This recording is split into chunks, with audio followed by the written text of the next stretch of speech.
Hey, what's up, everyone? Welcome back to another episode of the Chill Out Podcast. I'm currently recording this episode while it's raining super hard outside, and I feel really relaxed and cozy. So, hope whatever you are doing, I hope you're ready to chill out with me and catch up and hang out.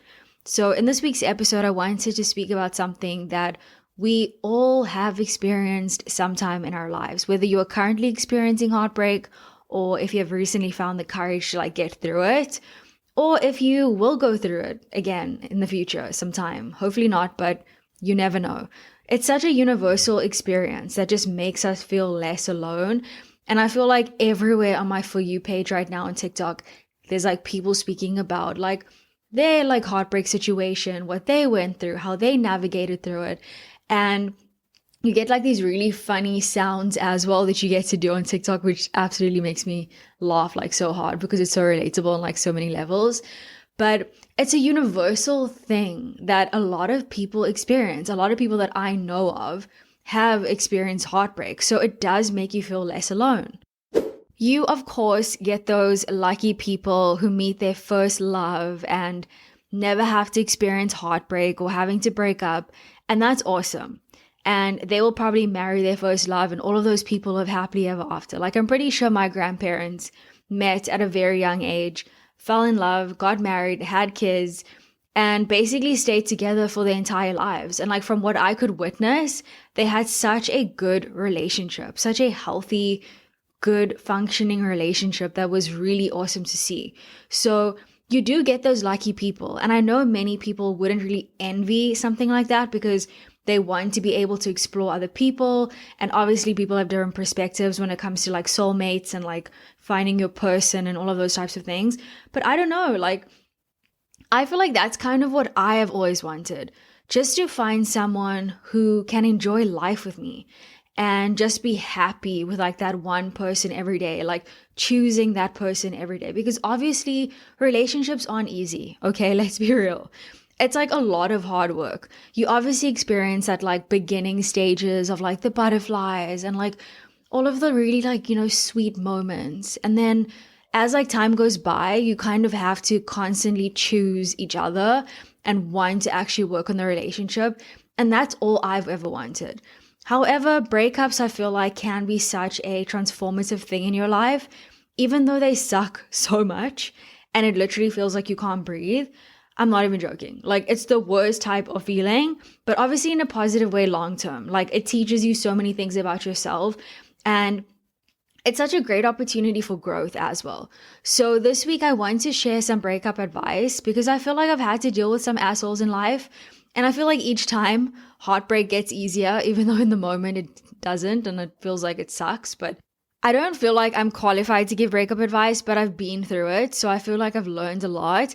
So I'm going to be doing a 2-part breakup advice series where this episode I want to chat about feeling the pain and the emotions that you feel when you end things with someone and how to navigate through it.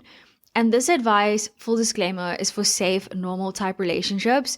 For advice on toxic or dangerous relationships, I would recommend speaking to a professional.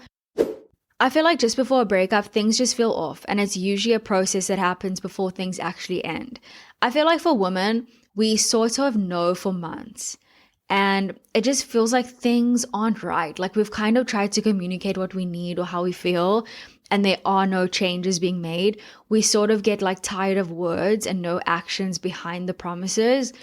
And, we sometimes slowly start losing respect for the guy because what he's saying isn't matching up with what he's actually doing. And as women, once we check out of a relationship mentally, it's extremely hard to get us back. And from there, we try and try and try, and things just don't change. And this obviously isn't an easy process. Of course not. It's hard. To me, it will always be such a crazy concept thinking about how close you can be with someone, how much of your life you can spend with someone, and then suddenly you don't talk anymore. You don't engage anymore. And they kind of become a stranger, someone you used to know. It's just a weird concept to even grasp, but it's life. And the build up towards a breakup consists of back and forth, weighing out the pros and cons, feeling sad, and just feeling how could things get to this point? We start to feel pain. This relationship is obviously dying. And there is something brutal about that. If you feel like you're the one who wants to stay in the relationship and you feel distance from your partner, but you aren't sure why, or you are questioning like how you look or your own worth or what did I do wrong, and you are like too afraid to bring up the conversation because you're scared they might be like, yes, I want a breakup. You are only doing yourself a disservice because you are prolonging your own healing process. Being open with each other and rather asking, hey, what's wrong? What have you been feeling? Is this something you want to work on? Is it not? Like these types of difficult conversations are the ones that lead to growth and change, whether it's hard in the moment. In the end, it's the right thing to do, and it might even help you out of a relationship that may not even be for you, because you do deserve someone that wants to really put in the work every day and wants to choose you every day as their person. It might not even be a breakup type of convo. Like maybe when you ask them what's wrong, they might be like going through something and it opens up a more honest conversation where you can really support each other. So don't be afraid to have those honest conversations. And sometimes we can feel when something is off and we doubt our instincts. Rather open up the conversation and free yourself of something not meant for you, or grow closer to your partner. If you are the one who plans on breaking up with a person, obviously be as gentle and kind as possible. Like think about how you would feel being the person on the receiving end, and you are obviously going to feel rejected. You may take it personally. It's going to be a hard pill to swallow. So definitely be calm and kind when letting someone know that you are breaking up with them. And also give them valid reasons why. Like be honest, but obviously like don't be mean, guys. I feel like there's a definite fine line between being mean, but also just making sure that you are also giving reasonable, valid, and mature explanations why.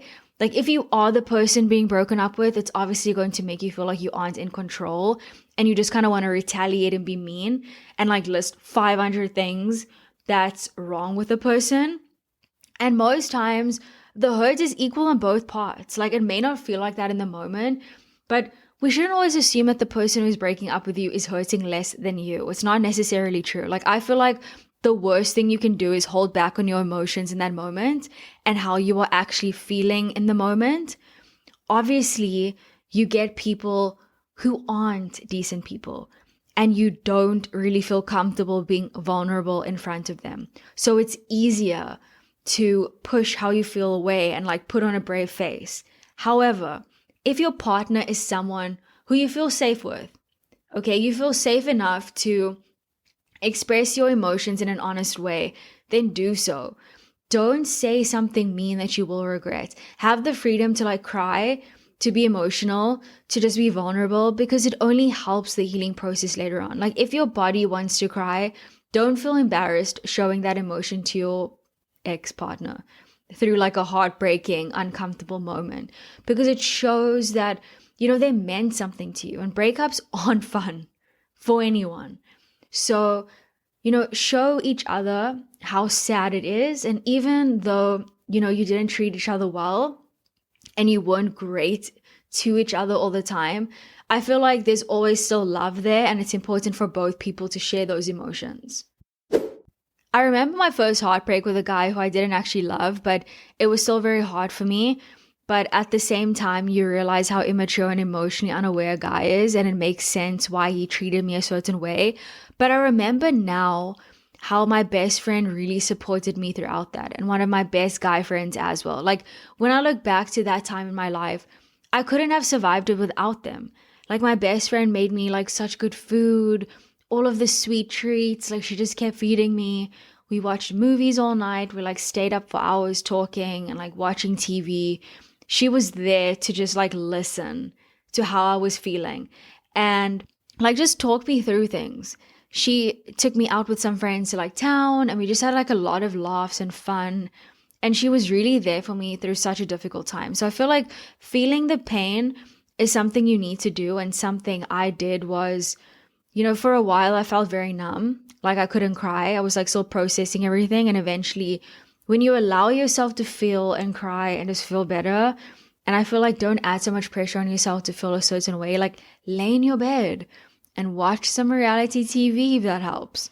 But if you have the energy, Find something to do that is a good distraction, that keeps you productive in some way. Sometimes you just need to go out with your friends and laugh or make TikToks, dress up, feel sexy and good about yourself, have a great meal, and get back into the world again. Like, get back on your feet again. And that's such a great distraction too. Go to the gym, like get all of your frustrations out on the treadmill or at a Pilates class, or order your favorite meal and like have it delivered to your home. Or pamper yourself, have like a long, relaxing bath. Play your favorite album super loud, do your skincare routine, or just have a shower, like do the bare minimum, lay in bed, read, relax. Do what you need to do for yourself in that moment. Sometimes you might like have one really good day and be like, yay, I feel good. I'm not even missing my ex. And then you will have a day where something literally reminds you of them and tons of memories start coming back to you like a movie. And it affects your entire mindset and mood for the day. And that's totally normal. And suddenly you start feeling sad, like it all comes in waves. There will be ups and downs. You might have like 4 days where you actually feel really bad, and then you'll have like a day where you're like, wait, I actually feel really good. And it's hard, but just go with the flow. Don't fight your emotions. Don't prolong your healing process. Let them come and go, because emotions are just like the tide, okay? They come and they go.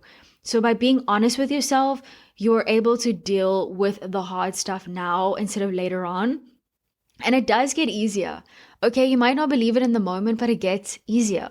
You just literally have to focus on one day at a time and just putting one foot in front of the other and doing what you can do in that moment for that day. So by feeling the feels, it actually helps the whole healing process. The best thing you can do is write it out. Like if you need to go to the bathroom at work and cry for 30 minutes, go do that. You're hurting and it's painful. And it can be really helpful to remove any signs of them. Like maybe mute them on Instagram if you need to. Unfollow them. Remove the cute pictures from your phone. Pack the gifts that they're giving you in like a box, like out of sight, out of mind. It's easy to fall into a really depressive state. Like if you are laying in bed all day and you start feeling super depressed, you need to try and figure out something to keep you on track. So create a to-do list where you have stuff to do, and so that you have some purpose every day. Even taking up a new hobby can be really helpful. Look, breakups suck, as I've mentioned, okay, like 500 times. And I'm sure you know, and it's not easy, it's hard, but I feel like being honest about where you are at, feeling your emotions and feeling the pain now so you can heal, it's going to help you so much. And you aren't alone. There are tons of songs and movies out there that provide some sort of comfort and relatability. So never feel alone. Treat yourself with kindness. Like, not all of us are going to be going to like a club, okay, as soon as we break up with someone. Some of us are like overthinkers and we like to lay in bed and like watch something that's going to like numb the pain and like distract us from what we're feeling in that moment. And that's totally okay. Okay, if you want to go out and party, do that. But make sure that you're being honest with yourself about how you're actually feeling so that you don't prolong the healing process. And sometimes all you need, okay, the best breakup toolkit, if I could put it like that, is your best friend, a hug from your parents, okay, a really good motivational quote, 2 really good breakup albums, okay? Right now, I am really vibing with Sabrina Carpenter and Tate McRae, absolute like gems. And then obviously go out, like do some of your favorite things. Go to the beach, go grab a nice iced coffee, go to your favorite restaurant, okay? And order some pizza, bring it home, watch a movie, do things that's going to make you feel happy and good. And yeah, just be kind with yourself. Okay, well, that was a lot of words, okay? So definitely have a sip of your matcha. I'm sorry, but I love hanging out with you and I love making these episodes and I hope you really enjoy them. Definitely check out my YouTube channel. I upload every Monday, new podcast episodes every Wednesday. And also don't forget to follow the podcast on Spotify, subscribe on Apple, do all of those good things, okay? I love you. Have an amazing week. Keep up the good vibes, okay? You got this, okay? You got this. Bye.